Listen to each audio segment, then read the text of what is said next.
ప్రజాయుద్ధనౌక గద్దర్ ఆయన పేరిట ప్రభుత్వం సినిమా అవార్డులు ఇవ్వడానికి నిర్ణయం తీసుకుంది, అధికారికంగా ప్రకటించింది కూడా.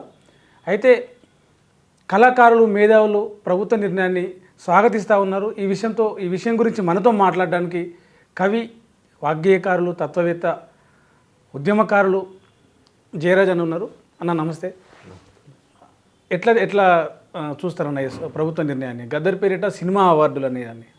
అంటే తెలంగాణ సంస్కృతికి జీవం పాట. పాటే నైజాంని తరిమింది. పాటే 100 ఎకరాలలో ఎర్ర జెండాను పాటింది. పాటే తెలంగాణ రాష్ట్రం సిద్ధించడానికి ఉపయోగపడింది. పాటే అనేక విప్లవాలకు దారితీసింది. అలాంటి పాటకు నిండు దర్పణం గద్దర్. పాట అంటేనే గద్దర్. ఆయన శిష్యులుగా మేమందరం కూడా చాలామంది వచ్చాం ఆ ఇన్స్పిరేషన్ తోటి. కాబట్టి గద్దర్ పేరుతోటి అవార్డులు ప్రకటించడం అంటే ఈ తెలంగాణ సంస్కృతికి ఒక గుండెకాయను ప్రకటించటం, ఈ సంస్కృతి మా సంస్కృతి ఇది అని చెప్పటం. కాబట్టి అంత గొప్ప నిర్ణయం ప్రభుత్వం తీసుకోవటం ఏదైతుందో, గద్దర్ అవార్డు తీసుకోవటం అంటే ప్రపంచంలో అత్యున్నతమైన అవార్డు తీసుకోవటం, అది మట్టికి దక్కిన గొప్ప గౌరవం. అది గత 15 ఏళ్ళుగా ఆ గౌరవం గద్దర్కు దక్కాల్సి ఉండే, సరే దక్కలేదు. ఇప్పుడు ఆ గౌరవం దక్కినందుకు, గద్దర్ పేరుతోటి అవార్డు ఇస్తున్నందుకు మేమందరం చాలా గర్వపడుతున్నాం. అంటే గద్దర్ అంటే సినిమాకి ఎప్పుడు దగ్గరగా వెళ్ళలేదు. అడిగి ఆయనతో పాట రాయించుకుంటే పాట ఇచ్చినరేమో, కానీ ఆ పాట ఎప్పుడు అమ్ముకోలేదు. ఆయన సినిమాకి ఎప్పుడు దగ్గరగా వెళ్ళలేదు. ఎప్పుడైనా ప్రజలు, ప్రజా ఉద్యమాలు, ప్రజల సమస్యలు, ఉద్యమం, విప్లవం ఇటువైపే ఉన్నారు. సో ఒక సినిమాకు సంబంధం లేకుండా ఉన్న వ్యక్తి పేరు మీద మాకు అవార్డులు ఇవ్వడమని చెప్పేసి కొంత సినిమా వర్గాల నుంచి కూడా కొంత వ్యతిరేకత వచ్చిందని చెప్పేసి మనం వింటున్నాం. దాన్ని ఎట్లా గద్దర్ని ఒక్క సినిమాలో ఉన్నాడా లేడా అనేది కాదు. గద్దర్ సినిమాకు కూడా వెండితెర మీద ఉర్రూతలు ఉగించినవాడు. బండెనక బండి గట్టి 16 బండ్లు గట్టి ఏ బండిలో వస్తువు కొడుకో నైజాం సర్కరోడ్ అనే పాట ఏదైతుందో, తెలంగాణలో ప్రతి బిడ్డను అడుగు, ఏ పాట చెప్పడు. సినిమాలలో కొన్ని వేల పాటలు వచ్చినాయి, ఏ పాటను కూడా చెప్పరు. కానీ పసిపిల్లక నుంచి పండు ముసలి వరకు గద్దరు పాట అనగానే బండెనక బండి గట్టి 16 బండ్లు గట్టి అనే ఒక వెండి తెర మీద మొట్టమొదటిసారిగా ఆవిష్కరించాడు గద్దరన్న. మల్లెతీగకు పందిరి పోలే, మస్క చీకటిలో వెన్నెల పోలే, నీ పాదం మీద పుట్టుమచ్చనే చెల్లెమ్మ అనే పాట తెలంగాణలేంటి తెలుగు ప్రజల గుండెల్లో ప్రతి మహిళ లోకానికి ఎరిగిన పాట. ఒక అన్నా చెల్లెల అనుబంధానికి ఒక అత్యున్నతమైన రూపమైన పాట. అలాంటి పాట మరి గద్దరన్నే రాశాడుగా కదా. అలాగే రాజ్యాంగం చట్టం అంటూ రంకెలేసి దూకుతావు, పోలీస్ దొరో మా ప్రశ్నకు జవాబు చెప్పు అని పోలీసుల్ని ప్రశ్నించిన అద్భుతమైన పాటలన్నీ ఎక్కడి నుంచి వచ్చాయి? గద్దరన్న నుండి వచ్చాయి కదా. రంగుల కళలో భద్రం కొడుకో నా కొడుకో కొమరన్న జరా అనే పాట గద్దరన్న వీళ్ళందరూ పాడినవి కదా. కాబట్టి తెలుగు ఇండస్ట్రీ నుంచి, సినిమా రంగం నుంచి గద్దరన్న పాటల్ని మినహాయిస్తే ఉట్టి చచ్చుబడి ఉంటుంది. కేవలం ప్రేమ పాటలు, భక్తి పాటలే మిగిలిపోతాయి. పిప్పి ఉంటుంది అంటారు. పిప్పి ఉంటుంది. కానీ గద్దర్ వెండి తెర మీదకి వచ్చిన తర్వాత నైజాం సర్కరోడ్ అనే పాట కానీ, పోలీస్ దొర అనే పాట కానీ, మల్లెతీగకు పందిరివోలే అనే పాట కానీ, భద్రం కొడుకో నా కొడుకో కుమరన్న లాంటి అద్భుతమైన పాటలు వెండి తెరకు ఎక్కటం వల్ల ఒక అద్భుతమైన ప్రజల హృదయానికి దర్పణం పట్టాడు. కాబట్టి గద్దర్ సినిమాకు సంబంధం లేదనుకుంటే అది పొరపాటు. గద్దర్ అంటే పాట, మాట ఈ రెండింటితో పాటు ఒక తూట కూడా గుర్తొస్తుంది. ఎందుకంటే ఆయన శరీరంలో భద్రంగా దాచుకున్నాడు ఆ తూటాని. రాజ్యం ఇచ్చిన ఆ గాయాన్ని, తూటాన్ని దాచుకొని చివరి వరకు తూటతోనే ఆయన పాట, మాట ప్రయాణం కూడా సాగింది. మీలాంటి ఎంతోమంది మీద ఆయన ప్రభావం చూపించినాడు. ఎంతోమందిని ఉద్యమం వైపు కావచ్చు, పాట వైపు కావచ్చు, కవిత్వం వైపు కావచ్చు తీసుకొచ్చినారు. అట్లాంటి గద్దరు ప్రభావం జయరాజ్ అన్న మీద ఎంత ఉంటుంది? మీరు బాగా గమనించినట్టయితే ప్రపంచంలో చాలామంది కవులు, చాలామంది వాగ్గేయకారులు ఉన్నారు. గద్దరు కంటే గొప్పగా పాటలు రాసే వాళ్ళు ఉన్నారు. గద్దరు కంటే ఉర్రు తొలగించే వాళ్ళు, జనాల్ని కోట్ల మందిని ఉర్రు తొలగించే వాళ్ళు కూడా ఉన్నారు. గద్దర్లాగా జైలుకు పోయిన వాళ్ళు కూడా ఉన్నారు. కానీ గద్దర్లాగా కడుపులో తోటా పెట్టుకొని జీవితకాలం హోరాహోరీ యుద్ధం చేసిన వాడు ప్రపంచంలో గద్దర్ ఒక్కడే. అలాంటి ఒక ప్రపంచ కవికి తెలంగాణ గవర్నమెంట్ అవార్డు ప్రకటించడం ఏదైతుందో, ఆయన పేరుతోటి అవార్డు ఇవ్వటం ఏదైతుందో అది ఒక ప్రపంచ అవార్డుగానే భావించాలి. ఈ సందర్భంగా మీకు బాగా ఇష్టమైన గద్దరన్న పాట జయరాజ్ అన్న ఒకటి. ఒక్క గద్దరన్న పాటలు ఒక ఎన్నో పాటలు. నేను సింగరేణి కార్మికుడిని. నన్ను వెంట పెట్టుకొని సమ్మెలో ఇద్దరం కలిసి దుంకుతూ పాట పాడాము.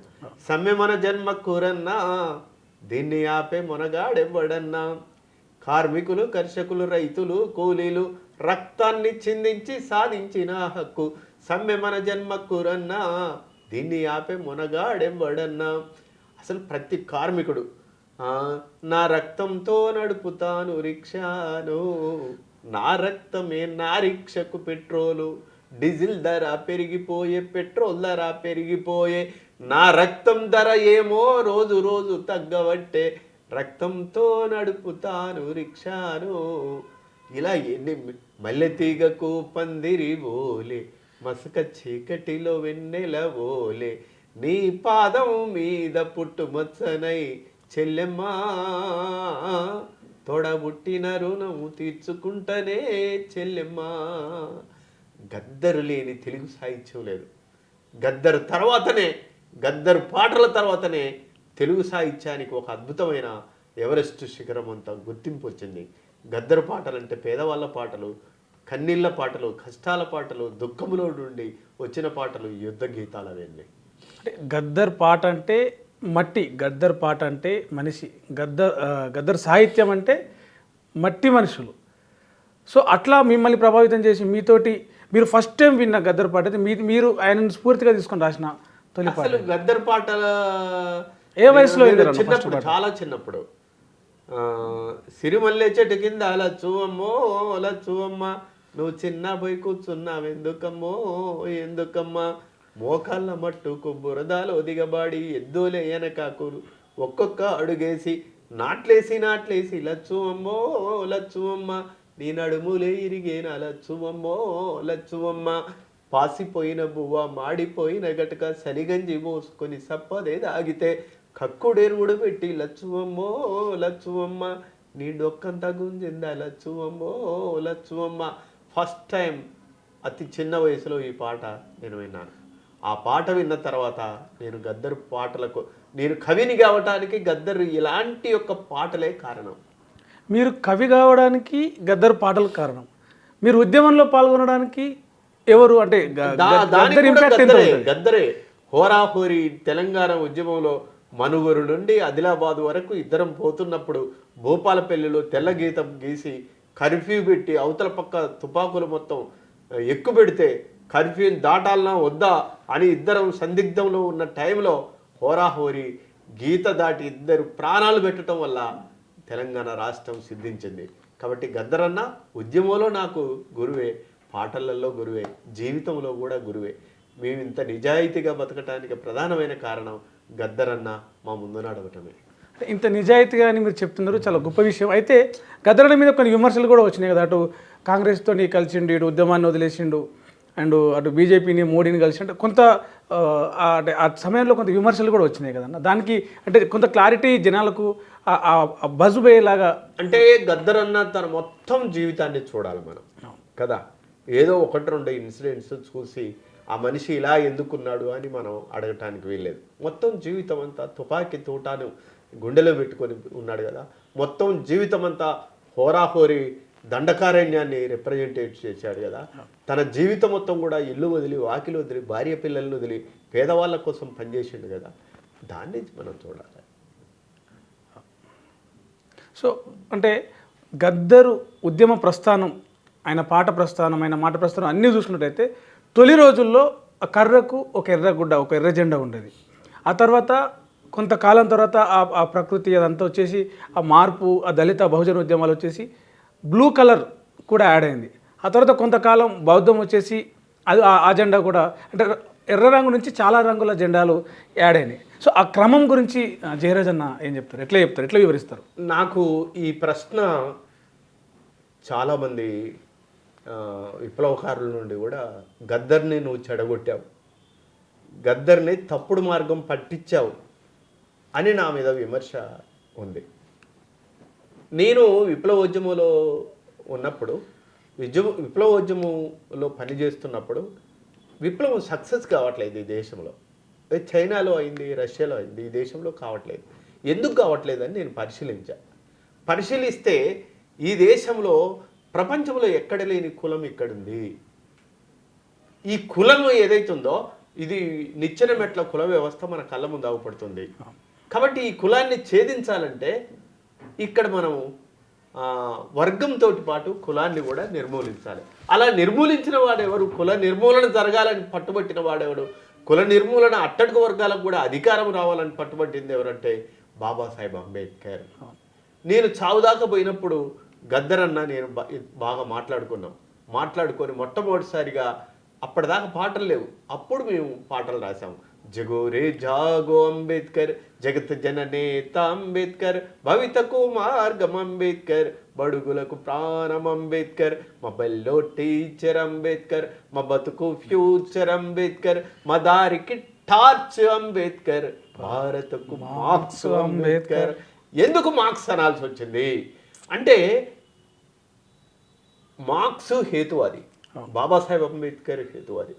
మార్క్స్ దోపిడీ రహిత సమాజాన్ని కోరుకున్నాడు, బాబాసాహెబ్ అంబేద్కర్ దోపిడీ రహిత సమాజాన్ని కోరుకున్నాడు. మార్క్స్ వర్గాన్ని నిర్మూలించాలన్నాడు, బాబాసాహెబ్ అంబేద్కర్ వర్గంతో పాటు కులాన్ని కూడా నిర్మించాలని అన్నాడు. కాబట్టి భారతీయ సమాజానికి మార్క్స్ ఎంత అవసరమో బాబాసాహెబ్ అంబేద్కర్ అంతకంటే ఎక్కువ అవసరం. కాబట్టి నేను అంబేద్కర్ మీద ఈ పాటలు మొత్తం తీసుకొచ్చినప్పుడు అంబేద్కర్ని ఆవిష్కరించడానికి గద్దర్ని రమ్మన్నాను. అప్పుడు మొట్టమొదటిసారిగా గద్దరన్న నేను ఎలా రావాలి అని అడిగితే నువ్వు గోసి గొంగడి పెట్టుకొని రాకూడదు, నువ్వు సూటు బూటు వేసుకొని రమ్మన్నాడు. ఆ రోజు నుంచి గద్దరన్న జీవితంలో పెను మార్పు వచ్చింది. అప్పటిదాకా కట్టుకున్న ఎర్ర జెండా ఏదైతుందో ఆ రోజు మీటింగ్లో బ్లూ జెండా కూడా యాడ్ అయింది. ఈరోజు మతోన్మాదం, దేశంలో ఉన్న మతోన్మాదాన్ని ఓడించాలంటే ఎర్ర జెండాతోటి పాటు అంబేద్కరిస్టులు కూడా ఐక్యం కావాల్సిన అవసరం ఉంది. కాబట్టి దీన్ని దృష్టిలో పెట్టుకొని ఇండియన్ మార్క్స్ అంబేద్కర్ అని నేను చెప్పాను. దాన్ని గద్దరన్న కూడా యాక్సెప్ట్ చేసి ఎర్ర జెండాకు బ్లూ జెండా కూడా కట్టుకొని వచ్చాడు. ఎర్ర జెండా బ్లూ జెండాకు ప్రాణపదం ఎవరు? బౌద్ధం. సనాతనంగా 2500 సంవత్సరాల క్రితమే గౌతమ బుద్ధుడు ఈ దేశంలో కుల నిర్మూలన చేయాలని చూశాడు కదా. సర్వేజన సుఖినో భవంతు, అందరూ చల్లగుండాలని చెప్పాడు. బహుజన సుఖాయ బహుజన హితం కోసం ఆయన పనిచేశాడు. భార్యలు, పిల్లలు, కుటుంబాన్ని వదిలి పనిచేశాడు. ప్రపంచానికి ఒక హేతువాదాన్ని చూపెట్టిన మహానుభావుడు, తత్వవేత్త గౌతమ బుద్ధుడు ఈ మట్టిలో పుట్టాడు. కాబట్టి ఈ మట్టి బిడ్డలుగా, ఈ కవులుగా, ఈ తాత్వికులుగా మేము ఎర్ర జెండాతోటి పాటు బ్లూ జెండాతోటి పాటు పంచరంగుల జెండాను ఆవిష్కరించే ఆవశ్యకత ఏదైతుందో గద్దరు నేను ఇద్దరు కలిసి చేశాం. కాబట్టి గద్దరు నేను వేరు కాదు. ఆయనే పంచ జెండా పట్టుకున్నాడు, నేను పంచశీల జెండా పట్టుకున్నాడు. ఆయన ఎర్ర జెండా పట్టుకున్నాడు, నేను ఎర్ర జెండా పట్టుకున్నాను. ఆయన బ్లూ జెండా పట్టుకున్నాడు, నేను బ్లూ జెండా పట్టుకున్నాడు. ఇప్పటికీ నేను గద్దరన్న నేను కలిసి ఇద్దరం అనుకునే వాళ్ళం. మన సిరలు మార్క్సిజం, మన దమనులు అంబేద్కరిజం, మన హృదయం బౌద్ధారామం, ప్రకృతే మా పవిత్రాశ్రమం. అది మా జీవితం. అంటే మీరు ఇప్పుడు చెప్పారు కదన్నా, ప్రకృతే మా పవిత్రాశ్రమం అని. గద్దరన్న పాటనేమో ప్రకృతిని మట్టిలో మనుషుల గురించి ఉంటుంది. గోరెటి వెంకన్న పాటనేమో ప్రకృతిని ఆరాధిస్తూ, ప్రకృతిని ప్రేమిస్తూ రాస్తాడు. గిద్దెరామ్ నర్సయ్య పాటనేమో ప్రకృతిని ఉద్యమాన్ని కలిపి కోగిల మార్చ్ చెప్పింది, లాంగ్ మార్చ్ పాడమన్నదని చెప్పేసి పాడతారు. జయరాజ్ అనేమో ప్రకృతిని బతిలాడుకుంటూ ప్లీజ్ అమ్మ అనుకుంటూ పాడతాడు. అట్లా మీరు రాసిన ఒక పాట ఉంటుంది, వానమ్మ వానమ్మ. అట్లా చాలా పాటలు ఉన్నాయి. అంటే ఇప్పుడు కృష్ణశాస్త్రి ఉన్నాడు, చాలామంది తెలుగు కవులు ఉన్నారు. ప్రకృతిని వాళ్ళ సాహిత్యానికి అప్పుడప్పుడు అద్దుకుంటారు, ఆ సోయగాలను ఇముడ్చుకుంటారు.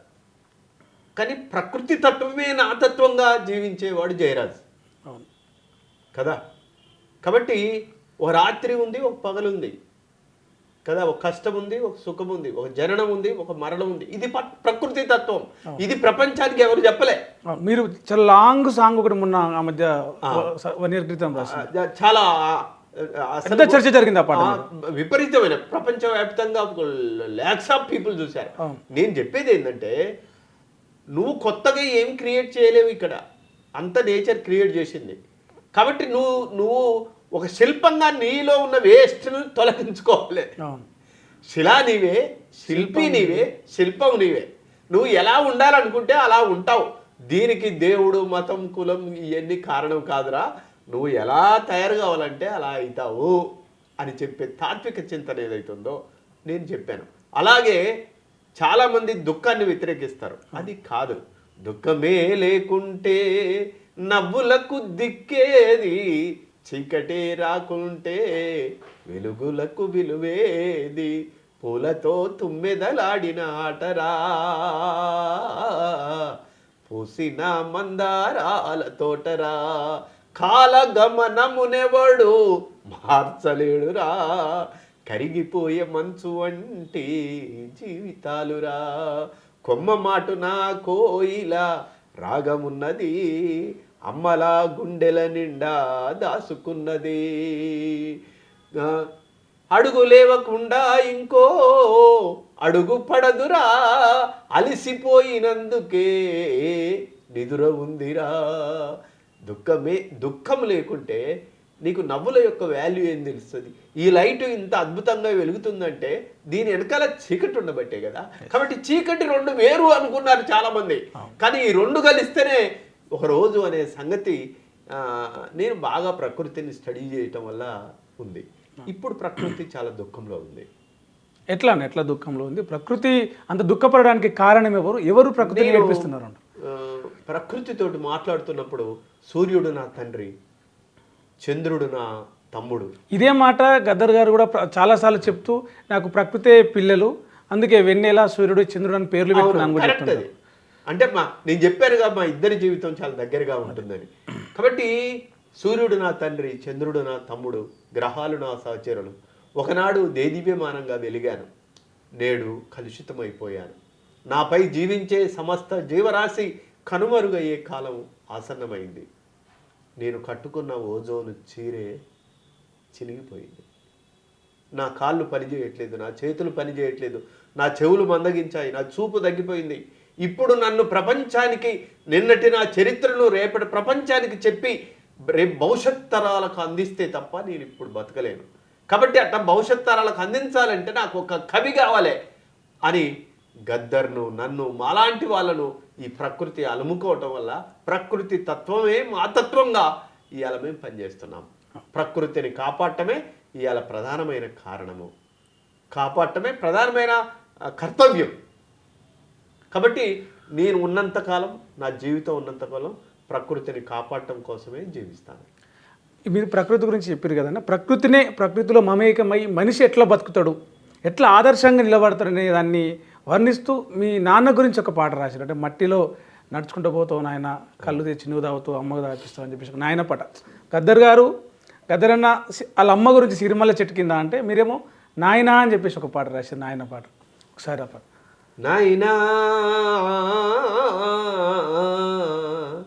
నీ మట్టి కాళ్ళకు దండమే ఓ నాయనా, నాయనా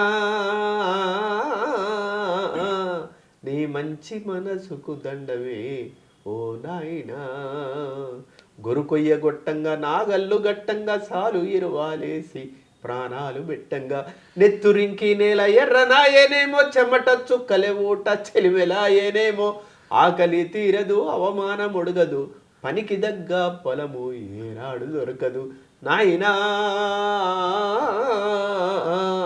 నీ కంటిలో కన్నీటి చెలిమెలు నాయేమి నాయనా, నాయనా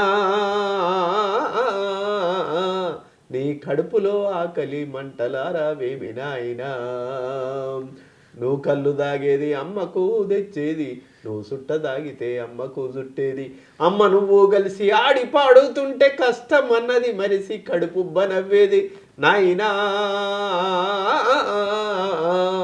మన పేదోళ్ళ గుడిసెలే ప్రేమ కానా వాళ్ళు నాయనా నాయనా మనకు ఎండమావులే గాని హెచ్చు తగ్గులు లేవు నాయనా.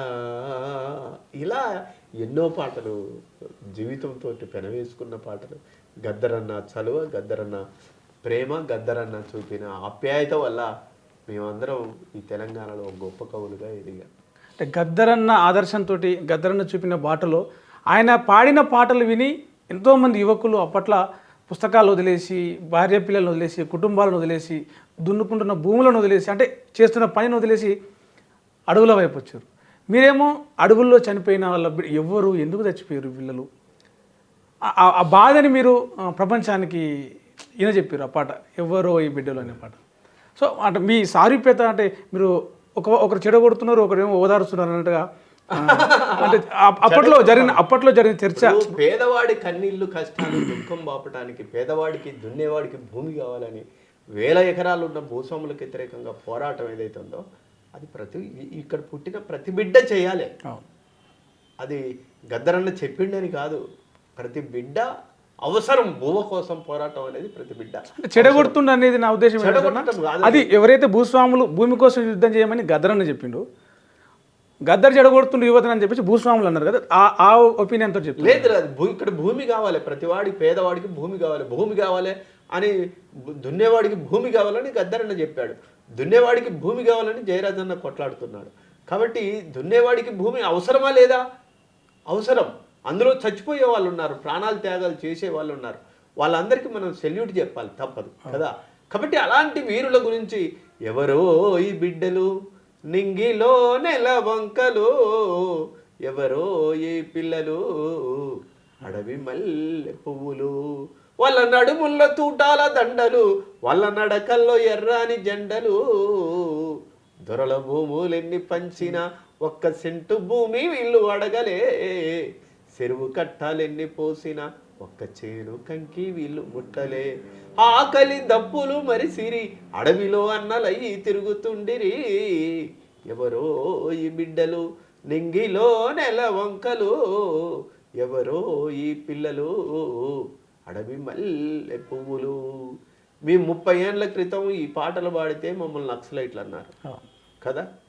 ఇప్పుడు భారత రాజ్యాంగం గురించి చెప్పిన, ఇప్పుడు భారత 3 రంగుల జెండా ధర్మచక్రం గురించి చెప్పిన, ఈరోజు మహాత్మా గాంధీ గురించి మాట్లాడిన ప్రతివాడు అర్బన్ నక్సలైట్ అవుతున్నాడు. ఆ రోజు మీ ఒక్కళ్ళమే నక్సలైట్ కవులం. కానీ ఈరోజు Rahul Gandhi urban naxalite, Revanth Reddy urban naxalite, Jayaraj urban naxalite. అరే మరి దేశభక్తులందరూ నక్సలైట్లు అయితే దేశద్రోహులు ఈరోజు రాజ్యం వెళ్తున్నారు. కాబట్టి ఇది ఎల్లకాలం నడవదు. మీరు నక్సలైట్ల ప్రస్తావన తీసుకొచ్చారు కాబట్టి, నక్సలైట్లు ఇప్పుడు ఉన్న పరిస్థితులలో నిత్యం ఒక యుద్ధాన్ని, వాళ్ళు రాజ్యం మీద యుద్ధం ప్రకటించారు, కానీ రాజ్యం వారిని అనగదొక్కేలాగా నిత్యం ఎన్కౌంటర్లు, ఎదురుదాడులు, వాళ్ళ డంపులు స్వాధీనం చేసుకోవడాలు, మావోయిస్ట్ కీలక నేతలని లొంగపరుచుకోవడాలు, లేకపోతే విషప్రయోగాలు అట్లా చేసి చంపడాలు మనం చూస్తున్నాం నిత్యం వార్తలలో. దద్దరిల్లిన దంతేవాడ అని, లేకపోతే దండకారణ్యం అని చెప్పేసి ఛత్తీస్గఢ్లో రక్తపు కాలువలు అని చెప్పేసి రోజు మనం వార్తలు చూస్తున్నాం. అంటే నిజంగా మావోయిస్టులు అంతం చేస్తామని చెప్పేసి అమిత్ షా చెప్పినట్టు ఆ దిశగా ప్రయత్నం జరుగుతుందా? ప్రమాదంలో ఉందా మావోయిజం? అంటే ఈరోజు ప్రకృతి వనరులు మొత్తం కొల్లగొడుతున్నారు, కార్పొరేట్ సంస్థలకు ఇవ్వదలుచుకున్నారు. ఇవ్వాలంటే ఇప్పుడు అడవిని భక్షించాలంటే, అడవిని తమ చేతుల్లోకి తీసుకోవాలంటే ఈ దండకారణ్యంలో అన్నలు ఉన్నారు. అన్నల వల్ల గిరిజనులు ఆ అడవి సురక్షితంగా ఉండగలుగుతుంది. కాబట్టి అన్నల్ని లేకుండా చేస్తే, అడవుల్లో నక్సలైట్లను లేకుండా చేస్తే ఆ అడవి తమ స్వాధీనంలోకి వస్తుంది. ఆ స్వాధీనం కోసం వచ్చిన అడవిని వాళ్ళు అనుకున్న ఆదానీలకు ఒప్పజెప్పవచ్చు. కాబట్టి ఆదానీలకు అడవి ఒప్పజెప్పటానికి నక్సలైట్లను చంపుతున్నారు తప్ప ఇంకో మార్గం లేదు వాళ్ళకు. కాబట్టి ఈ ప్రకృతి వనరులను విధ్వంసం చేస్తున్నారు, ప్రకృతిని కాపాడే శక్తుల్ని అర్బన్ నక్సలైట్లు అంటున్నారు. అన్నల పేరుతోటి ఆదివాసులను కూడా, అమాయక ఆదివాసులను కూడా లెక్కలేరని చంపుతున్నారని చెప్పేసి అటువైపు మావోయిస్టులు చాలా చెప్తున్నారు, మంది మేధావులు చాలా మంది చెప్తున్నారు. అసలు అడవిని కాజేయటం కోసం, అడవిని విధ్వంసం చేయడానికి, అడవిని అమ్ముకోవటానికి, అడవిని ఆదాని చేతుల్లో పెట్టడానికే ఇలా కేంద్ర ప్రభుత్వం అడవి మీద దండయాత్ర చేస్తుంది. ఇది చాలా దుర్మార్గం, ఇది అప్రజాస్వామ్యం. ఓకేనండి, వాళ్ళ కాడ ఆయుధాలు ఉన్నాయి కదా, వాళ్ళని నువ్వు పట్టుకో, నీకు పోలీసు వ్యవస్థ ఉంది, వాళ్ళని కోర్టుకు తీసుకెళ్ళు, వాళ్ళకు ప్రభుత్వం శిక్ష రాజ్యాంగం ప్రకారం ఏ శిక్ష వేస్తారో ఆ శిక్ష ప్రకారం వాళ్ళని శిక్షించు. నువ్వే కూడా ఈ మనిషి చంపడానికి, మనిషిని చంపే, ఒక మనిషిని ఇంకో మనిషిని చంపే అధికారం ఏ ప్రభుత్వానికి ఉంది? తప్పు కదా. అడవిని కాపాడటం కోసం వాళ్ళు పోరాడుతున్నారు గిరిజనులు. అమాయకమైన గిరిజనులను నువ్వు పొట్టన పెట్టుకోవటం తప్పు కదా. వాళ్ళు ఏమైనా పొరపాటు చేస్తే వాళ్ళని కోర్టు గొప్ప చెప్పండి. నీకు చట్టము, న్యాయం, ధర్మం మీద నమ్మకం ఉంటే, మరి అవన్నీ నమ్మకం లేక నువ్వు కాల్చి చంపుతున్నావే, ఇది చాలా పొరపాటు, ఇది చాలా దుర్మార్గం. ఇది ప్రశ్నించినందుకే మమ్మల్ని అందరినీ అర్బన్ నక్సలైట్లు అంటున్నారు. ఇది ప్రశ్నించినందుకే రాహుల్ గాంధీ లాంటి వాళ్ళని కూడా వాళ్ళ రాజ్యసభ వాళ్ళ పార్లమెంట్ సభ్యత్వాన్ని తీసేస్తున్నారు. ఆయన అర్బన్ నక్సలైట్లు అంటున్నారు. అరే, రాజ్యాంగం పట్టుకున్న, రాజ్యాంగంలో హక్కులు అడిగితే అర్బన్ నక్సలైట్లు అవుతారా? రాజ్యాంగానికి వ్యతిరేకులు ఈరోజు ప్రభుత్వాన్ని పరిపాలిస్తున్నారు. ఇది ఎంతో కాలం నడవదు. మేమందరం మా కళాలతోటి, మా గళాలతోటి ప్రజల్ని చైతన్యవంతం చేస్తాం. మేము చట్టబద్ధంగా, రాజ్యాంగబద్ధంగా 3 రంగుల జెండా పట్టుకొని ఓ ప్రజాస్వామ్యబద్ధంగా ఈ దేశంలో అడుగు అడుగు ముందుకు కలిపి అన్ని ప్రజాస్వామ్య శక్తుల్ని ఒక్కటి చేయడానికి పూనుకుంటాం. తప్పకుండా చేస్తాం ఆ పని. అడవుల్లో ఉన్న నక్సలైట్లనే కాదు, అర్బన్ నక్సలైట్లు, అర్బన్ మావోయిస్టులు, వామపక్ష తీవ్రవాదాన్ని 2026 తర్వాత మెల్లిమెల్లిగా పూర్తిగా అంతం చేస్తాం, లేకుండా చేస్తాం, వామపక్షం లేని భారతదేశాన్ని చూపిస్తామని చెప్పేసి అమిత్ షా బహిరంగంగా ప్రకటన చేస్తున్నాడు కేంద్ర మంత్రి. సో దాన్ని ఎట్లా చెప్తారు మీరు బాగా గమనించండి. అసలు సాధ్యమా వామపక్ష తీవ్రవాదం? రాజ్యాంగం అన్నా, అమిత్ షాకు చట్టం అన్నా, అమిత్ షాకు పార్లమెంటరీ వ్యవస్థ అన్నా, అమిత్ షాకు బాబాసాహెబ్ అంబేద్కర్ అన్నా, అమిత్ షాకు 3 రంగుల జెండా, అశోకుడి ధర్మచక్రం అన్నా వాళ్ళకు ప్రకంపనలు వస్తున్నాయి. ఈ అంబేద్కర్ అంబేద్కర్ అంబేద్కర్ అంబేద్కర్ ఈ చట్టం వల్లనే, ఈ రాజ్యాంగం వల్లనే ప్రజలు చైతన్యవంతం అవుతున్నారనే ఒక అసహనానికి గురి అవుతున్నాడు. అందుకనే ఆయన పార్లమెంట్లో ఏమన్నాడు, మీరు అంబేద్కర్ అంబేద్కర్ అంబేద్కర్ అనకుండా ఏ దేవుణ్ణో అనుకుంటే మీరు స్వర్గప్రాప్తి జరుగుద్ది కదా అని అంటున్నాడు. ఈ దేశంలో పేదవాడికి ఏ రాముడు బాగు చేయలేదు. ఈ దేశంలో పేదవాళ్ళ చైతన్యాన్ని ఏ కృష్ణుడు బాగు చేయలేదు, ఏ భగవద్గీత బాగు చేయలేదు. భారత రాజ్యాంగం ఎప్పుడైతే భారతదేశంలో అమల్లోకి వచ్చిందో పేదవాడు చైతన్యవంతులయ్యాడు, పేదవాడు రిజర్వేషన్లు పొందాడు. పేదవాళ్లకు, ఇలా మహిళలకు ఇందిరాగాంధీ లాంటి అంటే ఏమంటారు, భర్త చచ్చిపోయిన స్త్రీ కూడా ఈ దేశానికి ప్రధానమంత్రి కాగలిగింది. అంటే భారత రాజ్యాంగం యొక్క గొప్పతనం ఈ ప్రపంచం గుర్తించింది. కానీ అమిత్ షా, మోడీ మాత్రం గుర్తించట్లేదు. అంతిమంగా ఏమనుకున్నా కానీ, అందుకనే మేము బాబాసాహెబ్ అంబేద్కర్ పాట పాడతాం, బాబాసాహెబ్ అంబేద్కర్ రాజ్యాంగాన్ని పట్టుకుంటాం, బాబాసాహెబ్ అంబేద్కర్ లాంటి స్వాతంత్రోద్యమాన్ని మేము నిర్వహిస్తాం. మహాత్మా గాంధీ ఏ ఉద్యమం కోసమైతే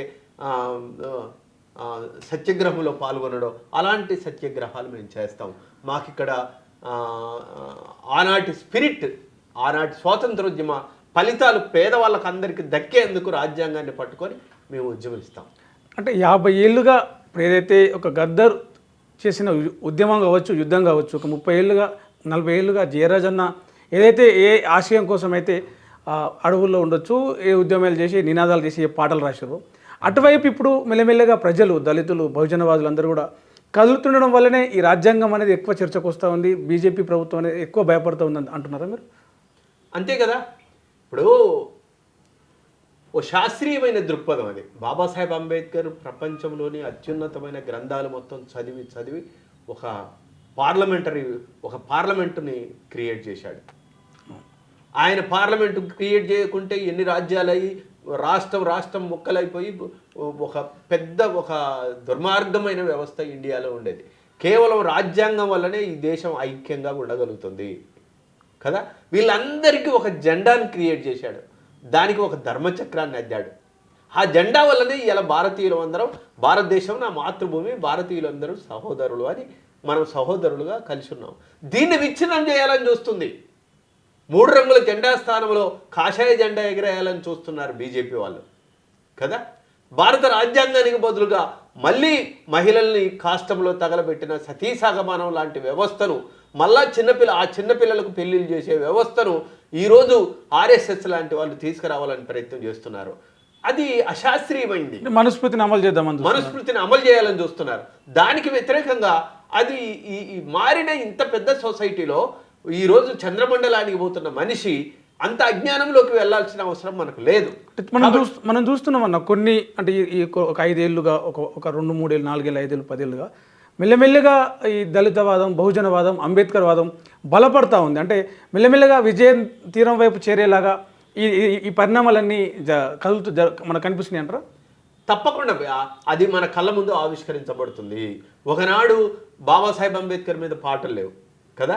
ఇవాళ నేను రాసిన పూలే మీద, సావిత్రిబా మీద, బాబాసాహెబ్ అంబేద్కర్ మీద, బౌద్ధం మీద అన్ని రాష్ట్రాలలో అన్ని భాషల్లోకి ట్రాన్స్లేట్ చేయబడి లాక్స్ ఆఫ్ పీపుల్ ఇవాళ జెండా పట్టుకొని మా పాటలు పాడుతున్నారు కదా. కాబట్టి మేము భారత రాజ్యాంగం మేము చట్టబద్ధంగా, న్యాయబద్ధంగా, చట్టబద్ధంగా మేము ప్రజాస్వామ్యబద్ధంగా ఉద్యమిస్తున్నాం.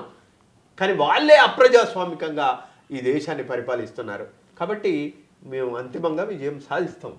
Okay, right. ఇప్పుడు ఏదైతే గద్దర్ అడవులు వదిలి, ఉద్యమాలు వదిలి, తుపాకీ వదిలి రాజ్యాంగాన్ని పట్టుకున్నారు, ఒక నీలి రంగుని యాడ్ చేసుకున్నారు, ఒక పంచరంగుల జెండాని యాడ్ చేసుకున్నారు, ఏదైతే ఓటు ద్వారా, తుపాకీ తోట ద్వారా కాదు, ఓటు ద్వారా రాజ్యాధికారం సాధించుకుందామని చెప్పేసి చెప్పారు. ఆ ఆశయాన్ని ఎట్లా ముందుకెళ్తున్నది, దాన్ని ఆయన లేరు ఇప్పుడు, మరి అది సాధ్యమా? ఎట్లా యువత నుంచి ఎట్లాంటి రెస్పాన్స్ వస్తుందంటారు? లేదు, గద్దర్ విప్లవానికే కాదు, ఆయన రాజ్యాంగానికి రిప్రజెంటేటివ్. దాన్ని మేము కాపాడుకుంటాం. ఆయన అడుగు జాడల్లో మేము నడుస్తాం. గద్దర్ అనేది ఒక రాజ్యాంగానికి స్ఫూర్తి. ఆయన అడవిని వదిలి, తుపాకీని వదిలి, గోసి గొంగడి వదిలి ఒక అంబేద్కర్ వాదిగా ప్రజల్లోకి రావాలని మేము కోరినాం. ఆయన వచ్చిండు. ఆయన అంబేద్కర్ వాదాన్ని దళిత, బీసీ, బహుజన వర్గాలన్నింటినీ ఏకం చేసిన ఒక ఉద్యమమైన, ఒక యుద్ధమైన, ఆ యుద్ధం ఇంకా కొనసాగుతూనే ఉంది, తీరం చేరేలాగా ఉంది. అందుకే గద్దర్ ఆశయాలను కానీ, గద్దర్ పాటలను ఎట్లా మర్చిపోము, ఆ ఆశయాలను కూడా మర్చిపోమని చెప్పేసి కవి జయరాజ్ అన్న చెప్తున్నారు. కెమెరామన్ అజయ్తో ప్రవీణ్, హైదరాబాద్ తొలి వెలుగు. ప్రపంచంలో ఏ మూల ఏ క్షణం ఏం జరుగుతుందో వేగంగా తెలుసుకోవడానికి తొలి వెలుగు వాట్సాప్ ఛానల్ని ఫాలో చేయండి.